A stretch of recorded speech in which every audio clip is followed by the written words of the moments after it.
And just to show you how dangerous this storm can be and how strong the winds are, look over here over my shoulder. As my photographer Tommy and I came out here to get video, we pulled up here and this tree fell. This is just to give you an illustration of how strong the winds are.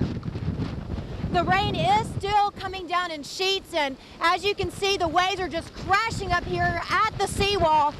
No telling when it will stop coming in like this, but one thing's for sure, at this point, the water is on the rise, and this storm is far from being over. Fox 40 and Friends Toni Miles is out at the scene, and she's joining us this morning. Toni, what's the scene look like out there this morning? Well, as you can see over my shoulder right now, it's pretty quiet out here, but it was a much different story yesterday afternoon after an attempted carjacking. We're told that a 61-year-old man, Harry Williams, was trying to fuel up here when he was approached by 3 teenagers. Those teenagers tried to carjack him. They were unsuccessful, but they did manage to shoot the man in the upper chest. Now, we're told that Harry Williams is at UMC this morning where he's in stable condition.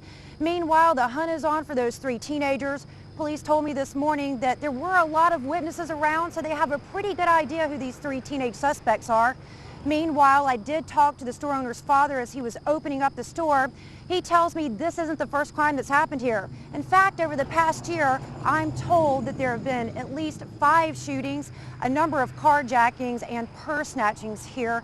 He says that he and his family are scared to even go to work, and they're hoping for more police patrols. Welcome to Action 10 News Daybreak. I'm Toni Miles. Let's check in with Emily Borchard for a look at our Thursday forecast. Take it away, Emily. Thanks, Emily.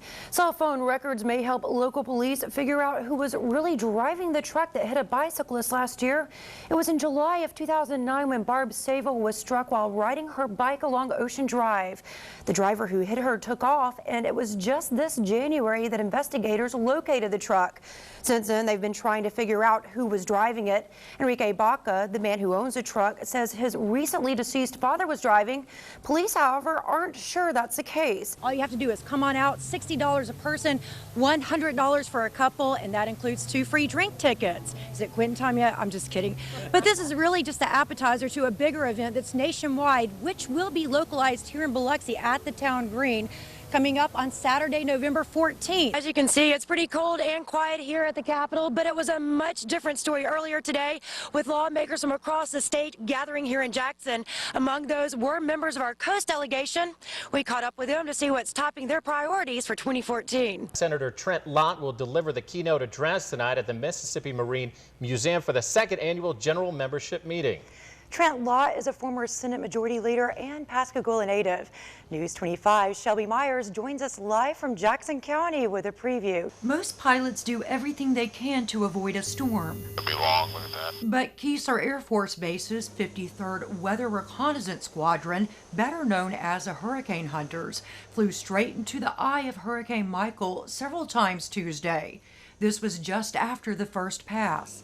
And all of that information kind of gets funneled into my system here, and I give it a check, make sure it looks valid before I send it down to the folks at the National Hurricane Center in Miami.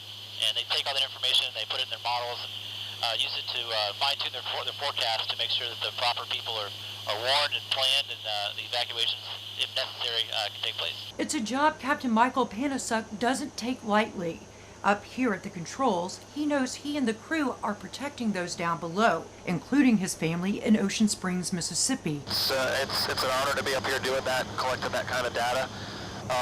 You know, it not only goes out to people we don't know on the coast and, you know, Florida and Georgia and Alabama, but it also goes, you know, it's going to be helpful for my family and my wife back home for, you know, evacuation purposes and whatnot. We were firmly seated in the cockpit with a bird's eye view during this pass just after 8 a.m. Tuesday morning, as our C-130J cruised at 10,000 feet, traveling through the hurricane at this point at a ground speed of 214 miles an hour, with the eye wall in sight. I'm back over to 200 for you.